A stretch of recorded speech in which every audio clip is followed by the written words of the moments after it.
Hi, I'm Kurt Loder. Welcome to The Year in Rock. Looking back over 1990, as we're about to do, we'll see that while there wasn't much in the way of radical new music, there was a lot of radical talk on controversial rap records, in Congress, and in courtrooms across the country. In fact, the big surprise hit of the year turned out to be the First Amendment to the Constitution, which guarantees all of us the right to express what's on our minds without being second-guessed by the government. 1990 was a year in which Americans, music lovers in particular, really expressed themselves, and no one more so than Madonna, who capped the year with a video for Justify My Love that was so hot that MTV declined to air it. So to kick things off, here now is The Year in Madonna. You can just thank me. Dr. King, Malcolm X, freedom of speech is as good as sex. Well, I'm a very sort of outspoken, forward gal. Don't talk. If you talk, I will stop speaking, all right? Do you believe in love? Because I got something to say about it. And it goes something like this. Don't I'm not interested in hitting people over the head. I think that, to me, it's more interesting if you interject humor in all the messages. That way, people get what you're saying, but they sort of get it. I mean, laughing. Strike a pose. A lot of people haven't seen voguing. I think it has a lot of humor to it, too. I mean, it's just so sort of arrogant and there and presentational, you know what I mean, self-conscious. And I think it's hilarious.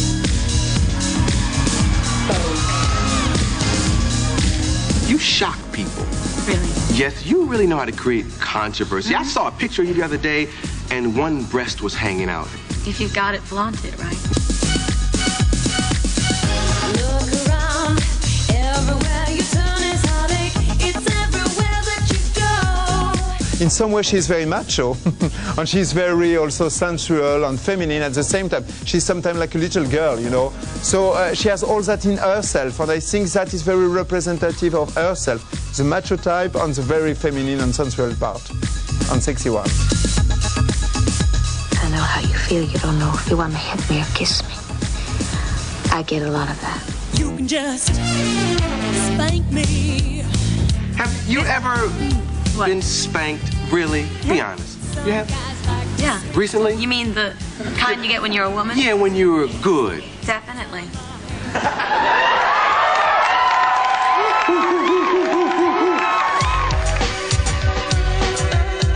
I want to naked in a rainstorm.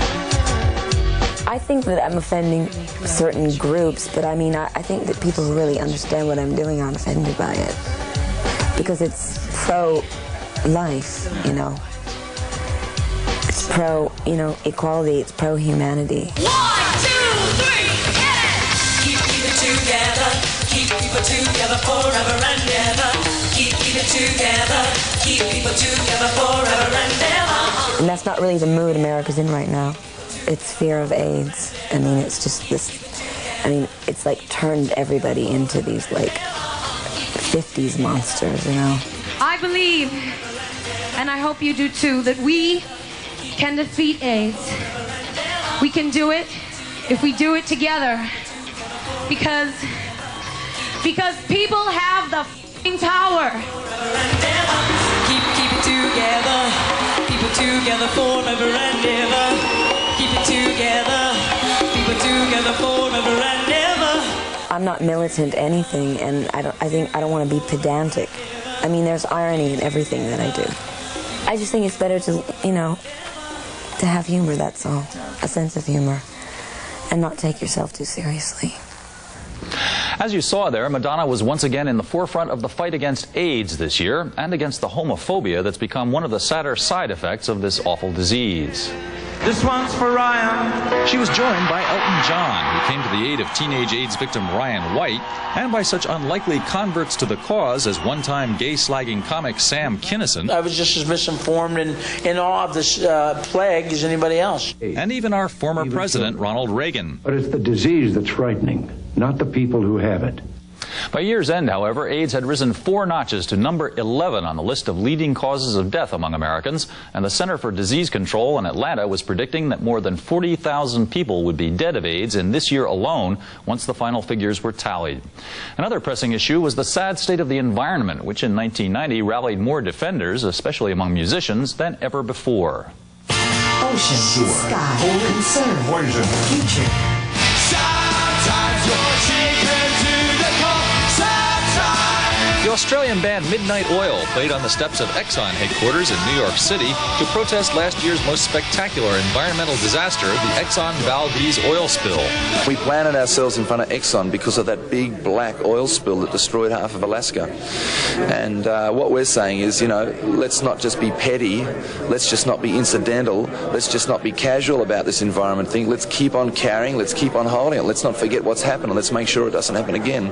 There are 5,000 people that work for the EPA in Washington, D.C. There are 5,900 people that are employed by marching bands in the military of this country. George Bush is more of the military band president than he is the environmental president. There's no doubt about it. Environmentalism had its highest profile moment on April 22nd, which was the 20th anniversary of Earth Day. There were celebrations and concerts across the country and around the world, including a gathering of more than 500,000 people at New York's Central Park. We can't really go down to Brazil in good conscience and tell them what to do with their rainforest when we can't even save the symbol of our own conservation movement. Walden Pond, where Henry David Thoreau initiated the American environmental movement 150 years ago, was being crowded by real estate development. Don Henley organized a Walden benefit concert that featured a virtual Eagles reunion.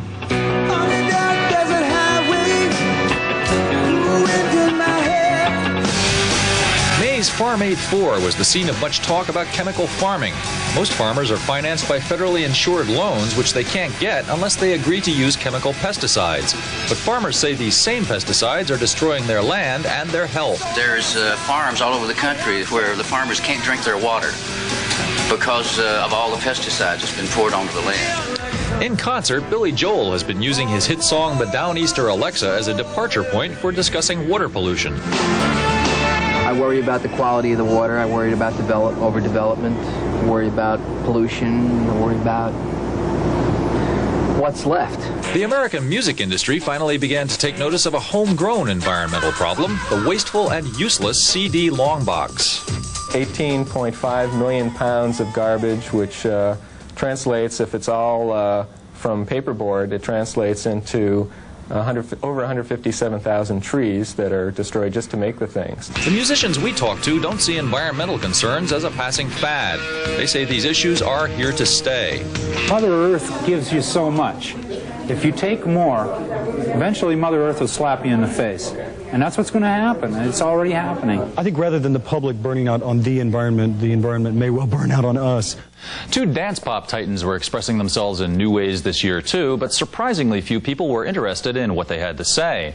Prince, hot off last year's big Batman boom, bombed at stateside box offices with his self-directed feature Graffiti Bridge, even though he'd knocked him dead on a European tour earlier in the year.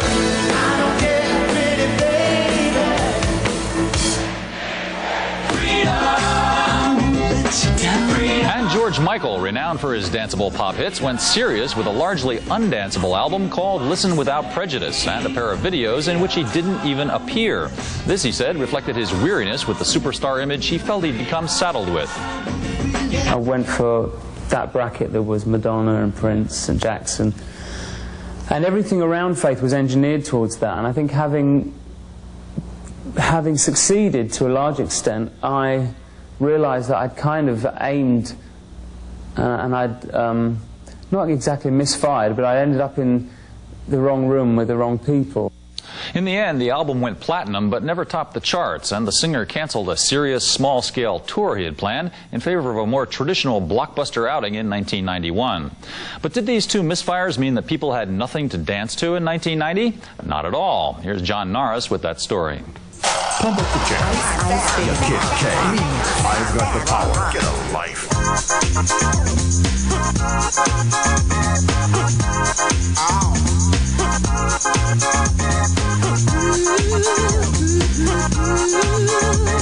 The Kids just want to dance. You can't keep a good thing down. The refreshingly unexpected breakthrough of downtown New York kitsch band D-Light, fronted by the D-groovy lady Miss Keir, was only one example of how, once again, women dominated in the world of club music.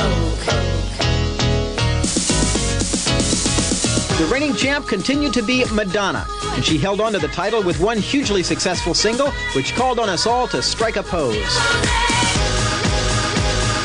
Vogue.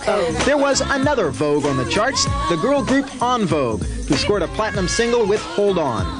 Other hot newcomers included D-Mob vocalist turned solo star Kathy Dennis, and perhaps the most promising of all, England's Lisa Stansfield, whose rich, soulful voice at first had people convinced she was black.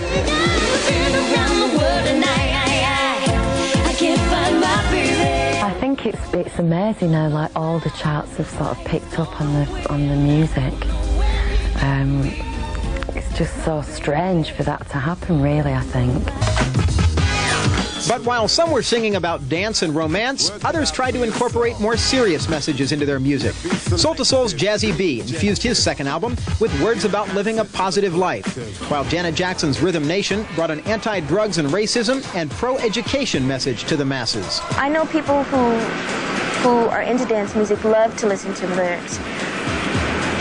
But it seems like most of the dance music that's been out, it hasn't been anything like this, and that's why I wanted to do something different. The biggest wave out of Britain was the rave, a blend of neo-psychedelic indie rock and pulsating rhythms, led by groups like the Happy Mondays, In Spiral Carpets, and the Soup Dragons. I'm free to do what I want any old time. The walls between hip-hop and dance continued to fall as well, as a growing number of artists proved that it was time we all make room for some new musical labels. Our music is mentally hip-hop, smoothed out on the R&B tip, with a pop feel appeal to it. The search for new sounds can get you in trouble, though, as Vanilla Ice discovered with his unauthorized use of a musical line from Queen and David Bowie's Under Pressure for the #1 hit Ice Ice Baby. Unlike MC Hammer, who gave writing credit to Rick James and Prince when he used samples of their music, Ice initially contended he came up with his song all on his own. We sampled them from him, but it's not the same bass line. Like it goes ding ding ding diggy ding ding, ding ding ding diggy ding ding. Ding, ding, ding. That's the way theirs goes. Ours goes ding, ding, ding, diggy, ding, ding. Ding, ding, ding, ding, diggy, ding, ding. That little bitty change. It's not the same.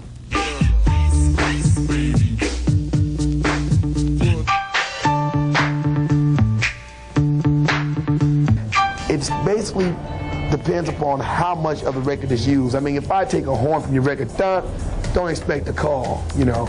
But if I borrow some significant part of your record, then of course I feel the right to give you credit and to work out a deal with you that's going to pay you, bottom line. Sampling vocals is, of course, another story. And one of the most widespread issues in dance this year was who's really singing. I knew it from the start, you would break my heart. Of course, we sing, and we proved it already, so. The issue continued to dog Milli Vanilli throughout the year, and finally in November, their producer and arranger Frank Farian confirmed long-held suspicions that the dreadlock duo didn't sing a note on their multi-platinum debut album. This case of fraud caused Milli Vanilli to be stripped of their Grammy Award for Best New Artist. We ended it. Robin Fab ended Milli Vanilli, not Frank Farian. We told him, if we can't sing on our record, you have to go on the press and say that we don't sing. Out of Belgium came Technotronic, whose first hit, Pump Up the Jam, deceptively gave vocal credit to a fashion model named Felly, when it should have gone to rapper Ya Kid K. People come up, oh, are you Felly, or where's Felly, or, you know. Musical trends, of course, tend to be cyclical, and we all remember how quickly disco fizzled out. But at the end of 1990, expressing oneself through dance shows no signs of fading. Dance music's what it's all about, really, at the end of the day. Maybe the funniest dance pop remark of the year came from Milli Vanilli, who, before the axe fell on their bogus career, claimed to be more talented than Elvis Presley, Paul McCartney, and Bob Dylan. We've got some other memorable quotes for you right now, and we will be back with a very lively look at the year in concert, so don't go away. The only reason we've done what we've done is because this is what we do. He probably talk like this. And you think he's singing, and he talks like this. And you look at the poster, I love you, and he talks like this. Duh. Shut up, we're doing an interview. That's a stupid-ass question. Oh, chill out. The left side is not quite as ripe. It's like a good cheese. I like girls with mustaches, though. Boy! Kill the politicians, that'll be a start. You know, it's lonely at the top, but it's a lot lonelier at the bottom. You guys know you're great singers. You know you have lipstick on your tooth. Fix it. Okay. Well, some of the songs will remain the same. Turn the camera off, we eating in here. Yo, go ahead and have some of that chicken right there. I know that's right. Wow.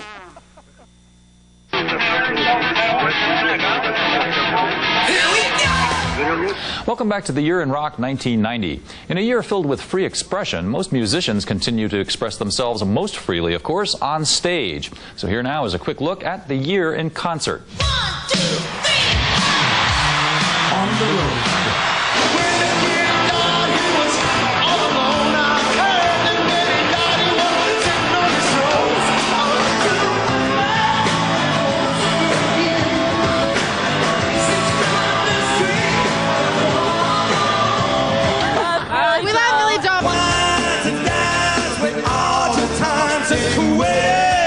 Billy Joel and just about every other performer who took the stage, looking out at all those screaming fans still makes them, well, nervous. Probably be nervous right before I go on. I'll get dry mouth. You know? I always think I'm going to forget everything. I always get that nightmare that I go on stage and I haven't learnt a word and I'm just stuck out there and all this music's playing and I've got no ideas. What did I write? I can't remember a word in it. You got your mother in a world. She's not sure you're a boy or a girl. There was an unusually large number of acts competing for concert dollars this year, and many bands that may have expected sold-out shows didn't get them. But fans did turn out in droves for the acts they love. They're the best. There's no one that's better than Pesh Mode. Reach out and touch me.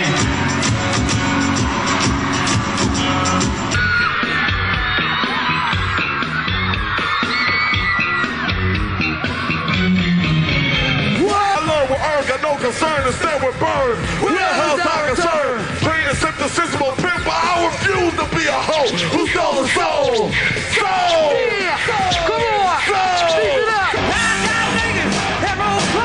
Motley Crue brought its Dr. Feelgood show to arenas across the country. I just go out and just kick the most amount of ass I can kick on my drums and as a band as a whole, and then we split. Billy Idol crawled back onto the boards to tour the U.S. and Europe after recovering from a near-fatal motorcycle accident. I was in a lot of pain for the first 2 weeks, but that's virtually over now, so there's nothing stopping me now. Paul McCartney mixed new material with vintage oldies, as did the Rolling Stones, who wound up their world tour in Europe. And in smaller venues, bands like Midnight Oil continued the trend of mixing social causes with their music.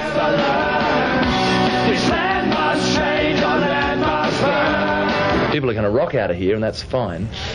But if some of them rock out with their minds turning and the next day do something different, then that's even better.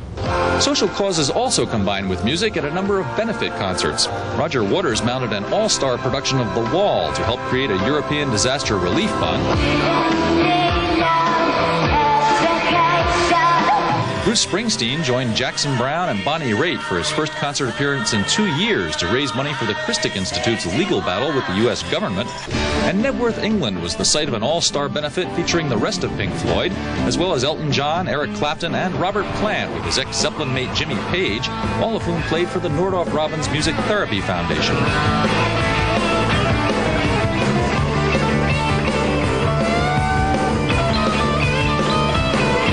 Music helps them through the music to communicate with the outside world, and it really, you know, it's a wonderful thing to be able to do.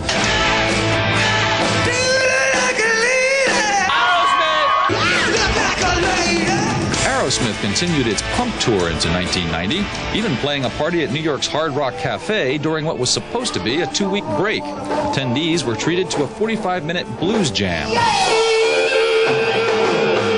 Jamming, however, was was the last thing on the minds of an increasing number of acts who lip-synced their shows or employed pre-recorded backup tracks in 1990. Some observers see this trend as a fraud, but others figure it's just giving the 90s audience what it wants.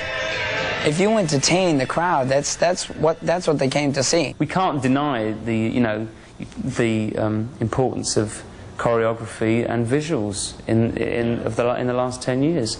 Kids find it equally important as music. That maybe is a little bit sad, but that's the fact.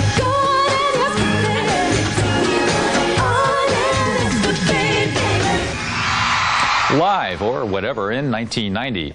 This year marked the beginning of a new decade, of course, but it was also, in some ways, a year of looking back.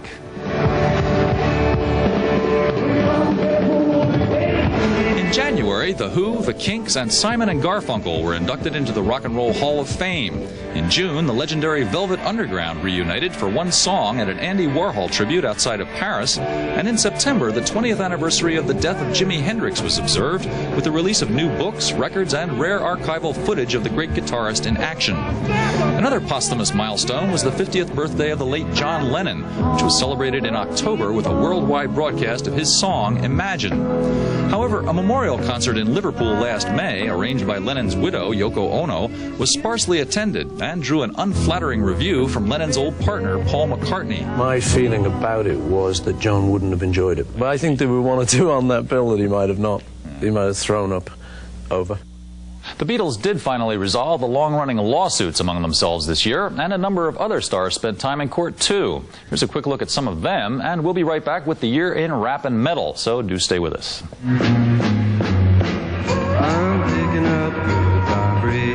This morning in Santa Monica Superior Court, I filed a petition to establish a conservatorship of Brian Wilson, my cousin and founder of the Beach Boys. I have taken this action out of deep concern for the health and welfare of my cousin. I have not seen or heard from Stan Love for over 4 years. I cannot imagine why he would do this.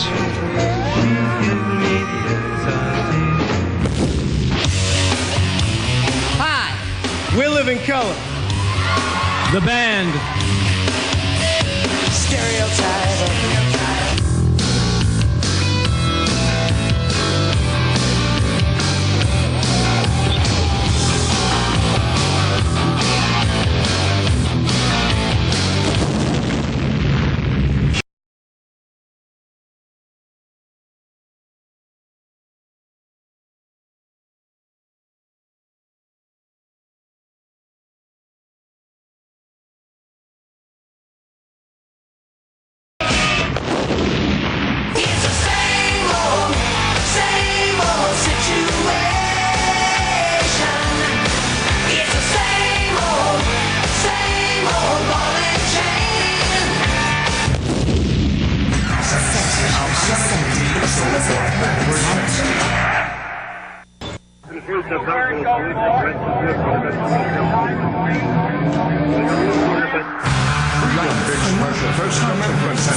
Welcome back to the Year in Rock.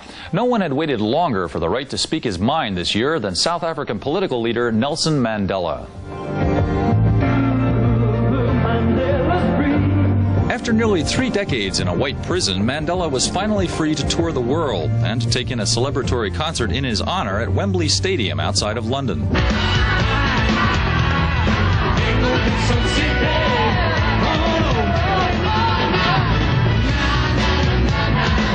Mandela was an especially big hero in the rap community, of course, and if 1990 could be said to be the year of any particular style of music, rap, which was suddenly all over the pop charts, was definitely it. And one of the hardest hitting acts, once again, was Public Enemy. Dead or alive. You're not gonna get more hipper than rap. I don't care what you do. Drop it! I fell into a Sly Stone Jimi Hendrix thing, and I wanted to see rap go to a point where it hadn't gone before, because I felt that I had to take rap to another plane. We're trendsetters, we're not followers. So-called gangster rap, with its vivid depictions of street violence, misogyny, and drug use, went gold and platinum in 1990. Critics deplored the violence, but rappers defended their freedom of expression. We're like, news reporters. We're telling exactly what's going on the streets. Some people look at me and they hate me just for the message I put out, what I portray. You know what I mean? But other kids love me. The Ghetto Boys gangster rap record was so graphically violent that its distributor, Geffen Records, refused to carry it and stopped doing business with the group's label, Def American. The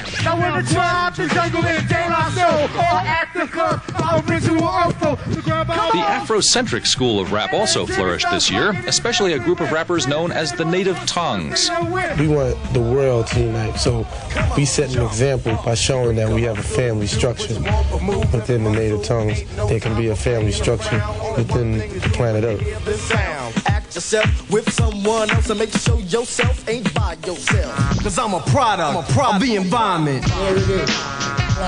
There were all sorts of intriguing rap hybrids this year. The white street rap of Third Base, with Psycho, the Samoan rap band called the Booyah Tribe, and of course rap comedy. I tried to make rap records, but no matter what I did, everybody thought it was funny. 1990 also brought the first Saturday morning rap TV show, a hit rap movie, and a Rap Stars primetime network comedy series. Hey, what's up, Jay?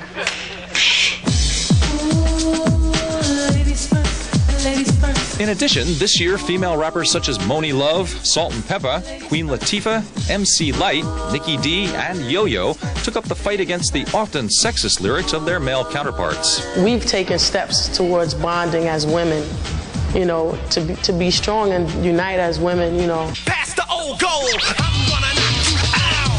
Veteran rappers such as LL Cool J, Eric B. and Rakim, and Boogie Down Productions released successful albums this year.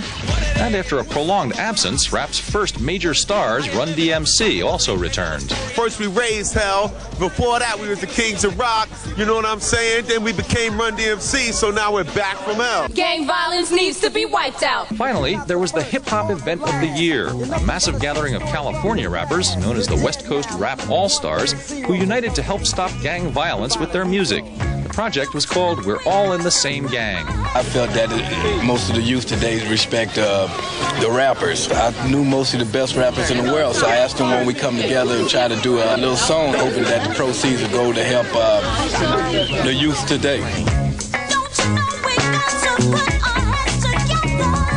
We should at least be at peace with ourselves before we can be at peace with everybody else.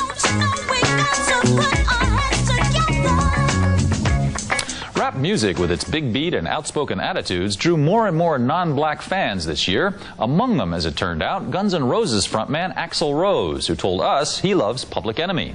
Although the Guns themselves were unable to complete a new album this year, Rose was very much in the news anyway. First of all, Rose got married to rock legend Don Everly's daughter. Then he got arrested after a run-in with his next-door neighbor. And he went public with his reason for the dismissal of Guns N' Roses drummer Steven Adler. We had Steven sign a contract saying if he went back to drugs, then he was out. He couldn't leave his drugs. Guns N' Roses did make one appearance this year at Farm Aid 4, where they unveiled a hot new song called Civil War.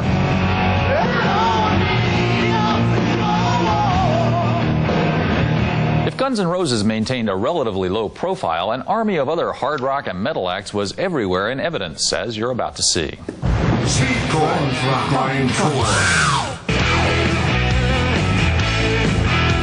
The biggest surprise hit of 1990 was provided by the long-running Australian band AC/DC, whose 14th album, The Razor's Edge, literally rocketed to the top of the charts. What was the secret of this unexpected success? We've always remained the same. I don't think we've ever really looked for outside influence. I don't know why. Maybe we should. Influences abounded elsewhere on the metal scene, though. A wave of neo-psychedelic grunge from Seattle, an ongoing funk metal fusion in the San Francisco Bay Area, futuristic speed crunch from the Northeast, and even some turbocharged Beatleisms.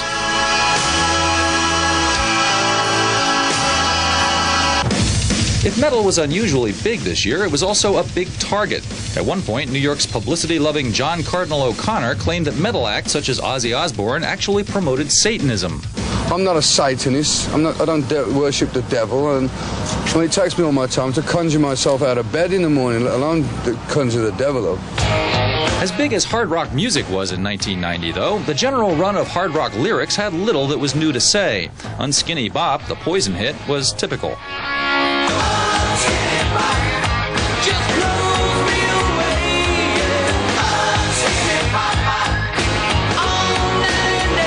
The story came from a situation with Cece. I walked in on him and these two girls having a rather interesting early rehearsal, and but that's what the song, and the rest of it I leave for the imagination. Equally mired in the same old sexual fantasies was Warrant.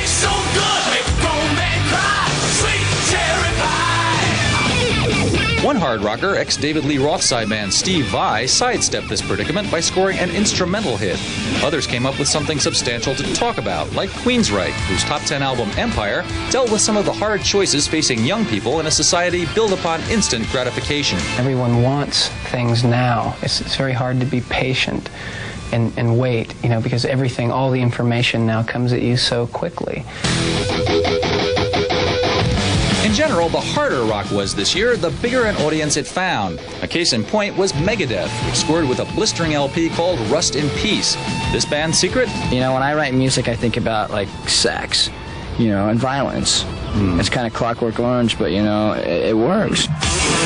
So metal was stronger than ever this year, a fact that was celebrated at the 10th annual Monsters of Rock Festival at Castle Donington in England, a show that covered everything from the music's roots to its future, which seems pretty much guaranteed by the undying loyalty of its fans. Inevitably, American music once again suffered some sad losses this year. Soul giant Curtis Mayfield was sidelined with a broken spine after a freak stage accident in New York this summer. And in August, a post-concert helicopter crash snuffed out the life of the fiery Texas guitarist Stevie Ray Vaughan. We're going to say a final farewell to some other departed musicians. And when we come back, we'll take a look at the year in Bon Jovi and the three big new stars of 1990. So do stay tuned.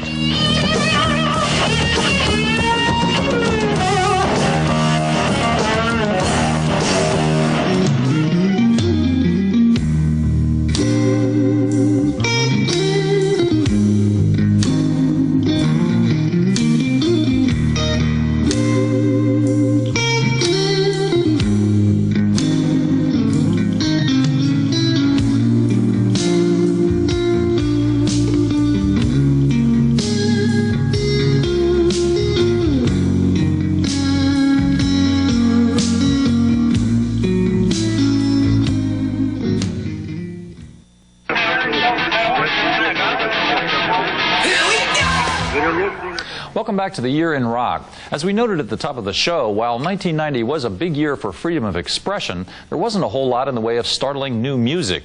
There was the usual complement of new acts, though, and for them, getting attention by whatever means was mainly the name of the game. You listen, do me, baby. Do what you like. Vision of law. Humpty Hump. What you have to have is something that stands out.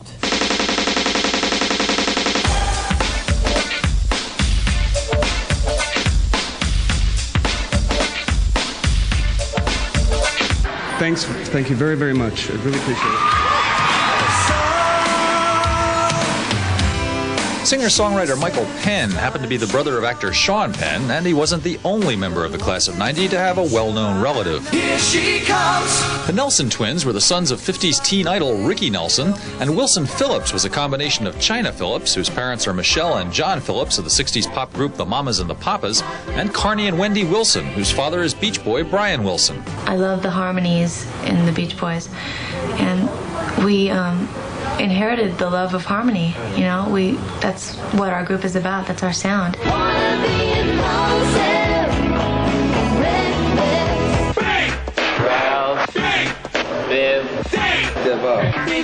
Belle Biv DeVoe also had a pedigree. They're all members of the teen group New Edition, although they left their old image behind to strike out on their own. New Edition was more of a clean-cut group, we wouldn't be seen, kissing or touching a girl's body and things like that. Hey, kinda white, Come on, don't forget. This time around, the BBD image is so outrageous. We're just getting into everything.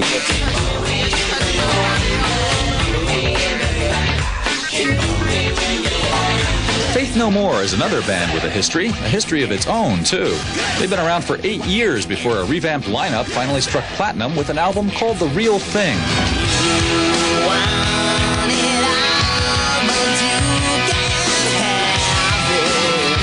Faith No More's metal funk sound was nicely complemented by the band's antics, both on stage and off.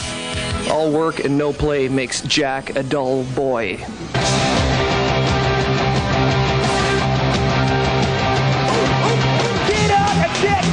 Get down, 911 is a joke in your town. Boom, boom. Oh, the right stuff. We can't hold that. That's nice. We appreciate all the support. Yeah, we Thanks, dig guys. it. Can I borrow $20? Also big this year were singer Mariah Carey, who soared up the pop charts on the crest of a mighty promotional push. Slaughter, a band that hit big with a pop metal sound. And on the rap scene, a very novel act called Digital Underground. Do what you like. You got rock, you got rap, you got rhythm and blues. Then you have super stupid, triple dope, cold ignorant, underground hip hop, Humpty Funk. Yeah. And right now we're the only group in that category. So I guess you know we had nothing to do but rise to the top. Do the Humpty Hump. Come on, do the Humpty Hump. Check me out, y'all. Do the Humpty Hump. Just watch me do the Humpty Hump. 1990 was filled with sort of new pop sounds and sometimes borrowed old ones. But the Black Crowes proved that old-fashioned rock and roll still had a place in the charts, too.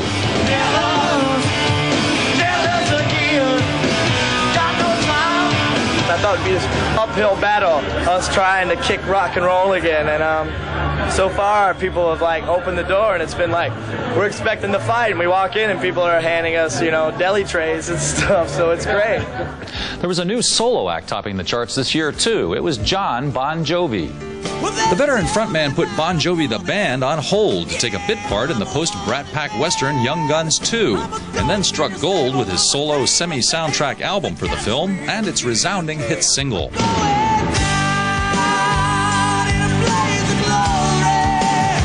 I think that anyone who puts out a record, at the end of the day, no matter who he is or how big his band is, wants people to like him. So, you know, I'd like to be liked, too. You don't make a record so that people can go, you suck, and you go, that's great. Another veteran who broke big this year was Bonnie Raitt, who made a surprise sweep of the Grammys with her album Nick of Time. The other big breakouts of 1990 were a tough Irish skinhead, a friendly West Coast rapper, and a pint-sized cartoon with attitude. Here's John Norris. Hammer time. Eat my short. When I haven't done. Can't touch this.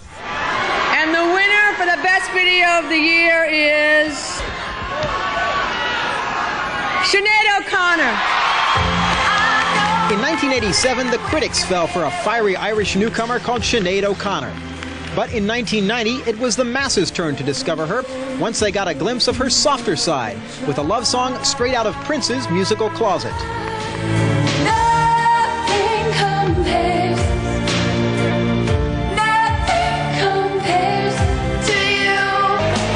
Outspoken as ever, in May, Sinead pulled out of an appearance on Saturday Night Live, hosted by comedian Andrew Dice Clay. I thought that it would be irresponsible of me to endorse it by appearing with him, because if some young boy, for example, is watching me on the television and thinks I'm great, like, and is in any way influenced by me, then he'll probably think that it's fine to go around, you know, slagging off women and everything else. Then in August, Frank Sinatra wanted to, quote, kick her ass after she refused to allow the national anthem to be played before a concert in New Jersey. I don't see what national anthems have to do with music. And secondly, as I spoke to you before about this, that I feel very strongly about censorship, and I didn't want to go on stage after the national anthem of a country that's imposing censorship on friends of mine, you know.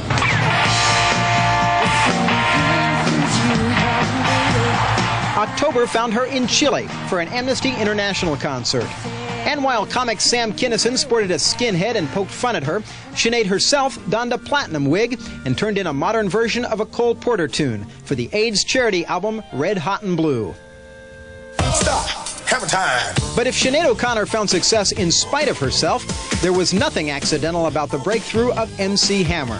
His second album, Please Hammer Don't Hurt 'Em, had commercial written all over it. and yet almost no one expected it to be the biggest record of the year. But even if he did strike a chord with the public, fellow rappers still felt compelled to put the hammer down. If your record crosses over pop and you get white listeners, Latin listeners, and listeners who are not black, you are called a sellout. If that's a sellout, then here I am. I'm a sellout because I want my music to be accepted by all people. Hammer also managed to sell himself to corporate America by signing deals with British Knights Footwear and Pepsi-Cola. MC Hammer's interracial appeal matched that of the true pop icon of 1990, Bart Simpson. Bart Mania was fueled by the runaway success of The Simpsons, the series created by cult cartoonist Matt Groening, which mounted a serious challenge to Bill Cosby's domination of prime time. I'll grow up. As Bart fired off one-liners and got into one adventure after another on the small screen, out in the real world, the Bart craze only got bigger, despite some schools across the country which banned Bart's underachiever and proud of it t-shirts. A Simpson on a t-shirt. I never thought I'd see the day. And as the year drew to a close, Bart's status as a TV star was confirmed. Following such past television hunks turned singers as Don Johnson, Bruce Willis, and Rick Springfield, What a nightmarish concept. Bart! The Radical Dude released his own debut single, Do the Bart Man, from the new album The Simpsons Sing the Blues. So move your body if you got the notion. Front to back in a rock-like motion. Now that you got it if you think you can. Do it through the music, that's the Bart Man. And the beat goes on. The #1 story of 1990, of course, was censorship. And after a quick look at some of the year's most memorable video images, we'll be surveying that situation too, so don't go away. Yo, pump up the jam, pump it up, I pump it up. Yo, pump up the jam, pump it up, I pump it up. Yo, pump up the jam, pump it up, I pump it up. Yo, pump up the jam, pump it, pump it, pump it, pump it.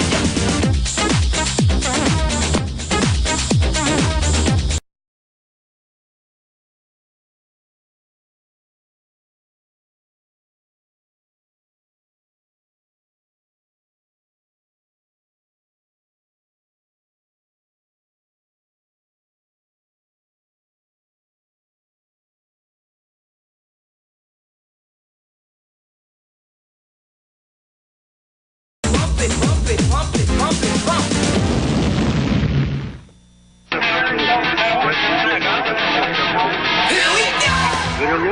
Welcome back to the Year in Rock. 1990 was a year in which freedom spread like a long, smoldering brush fire across Eastern Europe. Back here at home, though, one of our most important freedoms, the freedom of speech, was under attack by both conservatives and liberals, and musicians got hit by much of the flack. Two Live Crew, subliminal messaging, parental advisory. If it's going to happen to records, well, why not happen to everything else? I mean, who decides what's obscene?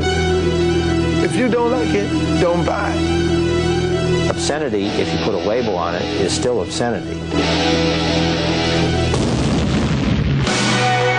The First Amendment to the Constitution is very clear about freedom of speech, and yet somebody, somewhere, is always trying to carve out an exception to outlaw words or images or actions that they don't like.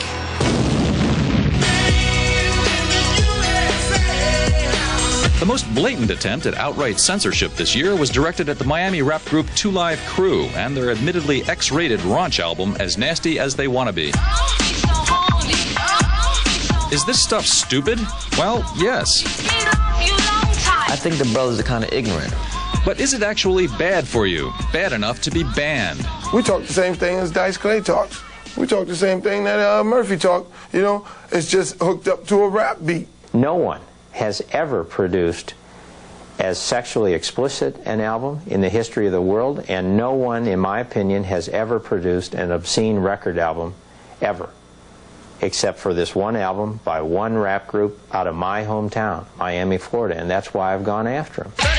Jack Thompson, a born-again Florida lawyer and moral crusader, mounted a faxing campaign to police and prosecutors, urging a crackdown on 2 Live Crew. The immediate effect of this was to help 2 Live Crew sell lots and lots of dirty records.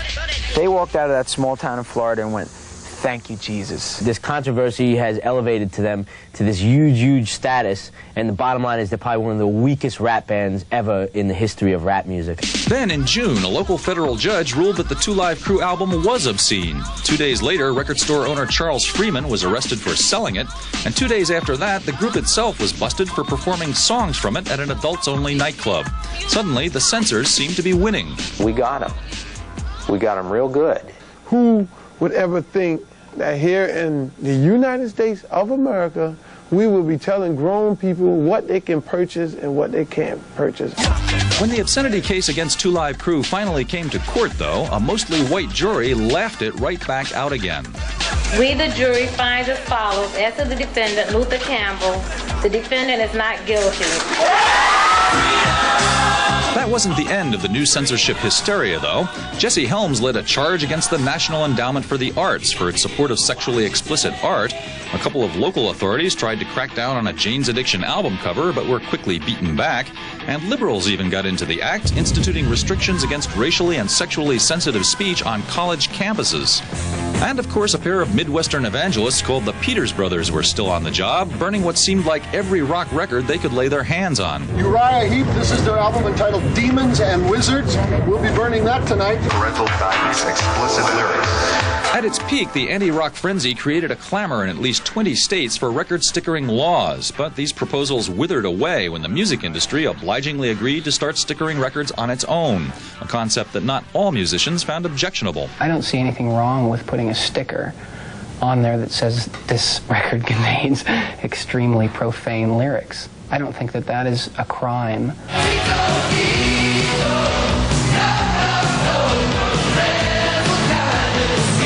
The most surreal proceeding of the year was certainly the subliminal messages trial of the English metal band Judas Priest. The charge, burying the mysterious phrase "do it" in the mix of an album and thereby driving two very troubled high school dropouts to suicide. I think the real obscenity is that these two kids' deaths are being used to raise a lot of cash. In the end, common sense and Judas Priest prevailed. We knew the verdict couldn't be anything else. I mean, there are no subliminal messages on the album. The whole thing was farcical. I mean, it should never go to court. All of these setbacks for censors served to embolden civil libertarians and to help fuel a music industry-sponsored registration campaign called Rock the Vote. If you vote, at least you can't complain because you've done your part in it. We all have certain beliefs and we think, oh, censorship is crazy, everyone's against it, but unfortunately not everyone is against it, and those of us who are, a lot of us aren't out there voting, and so this is the issue of the day. Obviously, although a few battles were won this year, the issue of censorship was still very much alive. Who knows? It might be George Michael's. He might not be saying, I want your sex next year. You know what I'm saying? And then Guns N' Roses, and, you know, people who sell a lot of records. Next thing you know, Madonna, she got to put her clothes on her share, you know.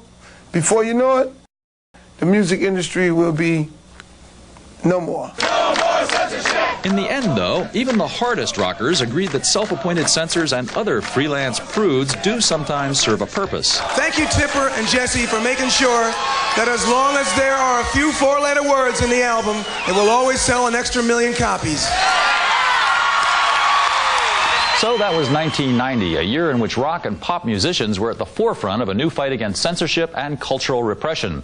Will they now be able to get back to the business of making some new music in the months ahead? I guess we'll be able to tell next year at this time. We'll see you then. And Two Live is what we are.